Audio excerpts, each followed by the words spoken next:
What's up, guys? This is Paula from the Loose Joints, and today's review is going to be on Masterpiece Voltron. So this is the die-cast version. Toynami just released the plastic version, and if you're looking for playability, I'd say go for the plastic version. It's cheaper. It's like, I think like $80 to $100 cheaper, and it's plastic. So if you want to play around with it, then you should go for the plastic version.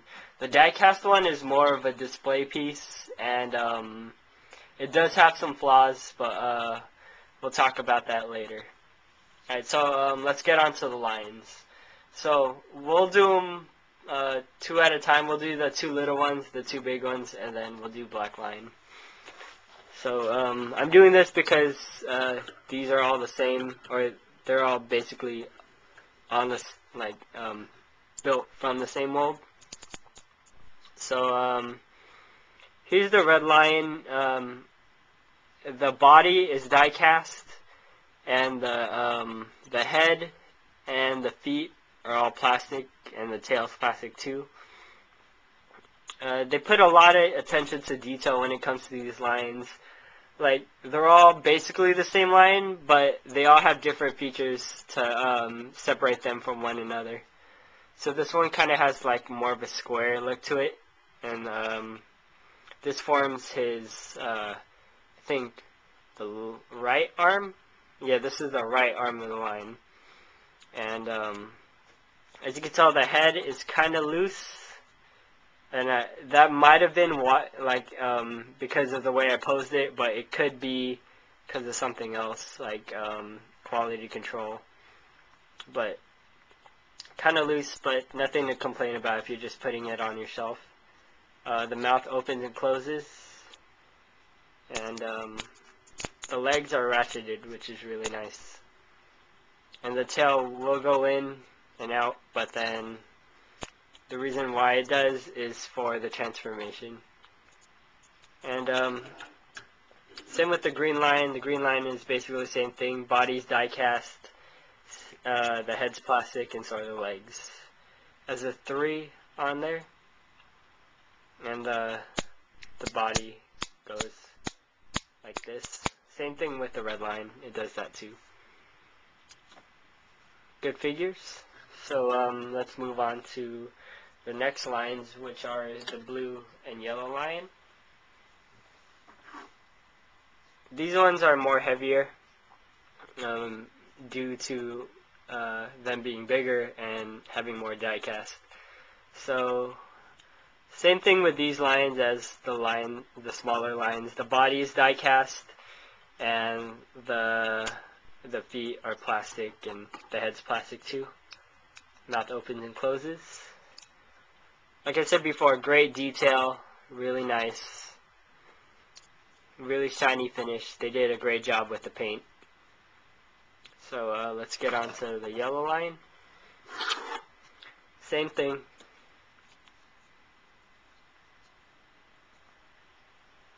Nice detail. You have the cannon on top that Hunk used to use once in a while in the show. And here's the black line. My favorite line, by the way. Great detail. The wings are kind of loose, but that's if you're displaying him in Voltron mode. These wings are gonna be loose eventually. It's inevitable. And the tail swings, ratcheted joints like before, but this one's a little more posable due to the fact that it's the main body of Voltron. And yeah, so I guess we'll get this guy transformed. In my other video, I'll explain the transformation, but for now I'm just going to transform it, and we'll show you how it looks like in Voltron. So here's Masterpiece Voltron in his combined form. A really nice figure, really detailed. If you had him on a shelf, like, he'd pop out from the rest of the figures. And he's really big too. Let me show you a size comparison. So here we have him next to Masterpiece Prime. This is the Takara version. This is MP4. Let me move the camera a little. As you can see, he is about the same size as Masterpiece Prime. Really cool, really cool. But if you guys don't have Masterpiece Prime or the 25th Anniversary Prime to compare him with, I also have Leader Optimus Prime from the Transformer movie. And as you can see, he is still way taller than Leader Prime. So you're getting a lot for your money if you buy this guy. So take Prime out of the frame. And yeah, he is really well detailed. He's pretty posable too. Let me show you. Let me get the weapons out of the way. I'll show you those in a soon. Alright, so his arms go all the way around. He has elbow. His fists go all the way around. And they move up and down, kind of.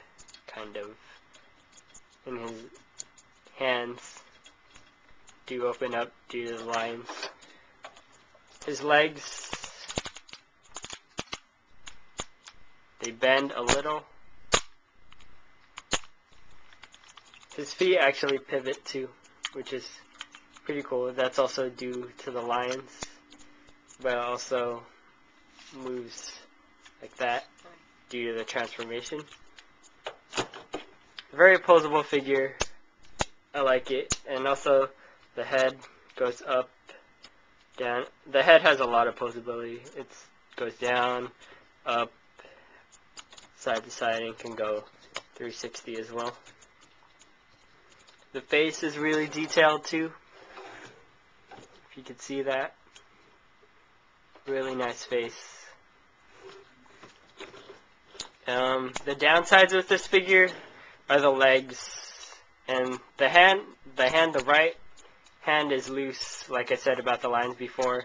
That's due to the way I posed it, which is the sword was inside the mouth, which is kind of bad. It could be quality control issue, or it could be me just being stupid.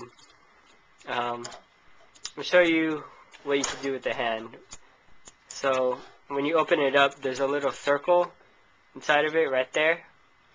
You put the sword in there's a little peg. You put that sword into the peg, which is a great idea. I mean, it makes holding the sword a lot better.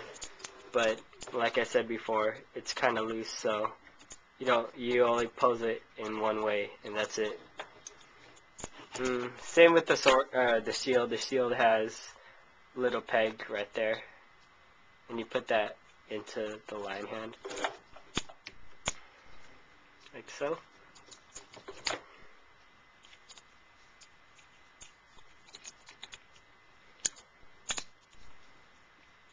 Also, another downside is the legs. Due to the fact that there's a lot of die cast on it, the legs don't really stick well. So if you lift the figure up, the legs flop around really easily. But other than that, the detail on this figure and like how big it is, it's worth buying. Let me give you a full 360. Here's the back of the figure. Not a lot of kibble, just that tail and the silver legs in the back from the black lion. But yeah, overall, great figure. I mean, pick it up. If you want the plastic version, I'd say go for the plastic, just because it's a lot more durable. And yeah, so this is my review for Masterpiece Voltron. Hope you guys liked it. Later.